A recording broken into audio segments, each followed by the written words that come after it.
এই যে কালু আর ওই যে লালটু ঘটনা রাখতেছি একটু আগে কালু লক্ষ্য করে নামতেছি বলতেছি কালু লক্ষ্য করে নিচে নামতেছে এখন গাছে পানি দিলাম কালুকে খাওয়ালাম সব কিছু শেষ করে নিচে নামতেছি আর নিচে লালটু ডাকতেছে লালটু বলছি উপলায় কালুর সাথে খেলা করে যা আর কাল লালটু ভয় আসতেছে না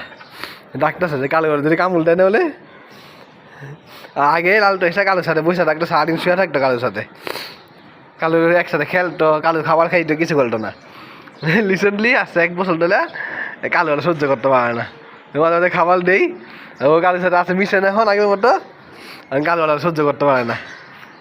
দেখলাম সাথে লাফালাফি মারামারি শুরু করে দেয় এখানে লালটন উপরে আসতে যেতেছে না আয় লালটু আয় উপর আয় আয় আয় আয় কালু কিছু বলবো না আয়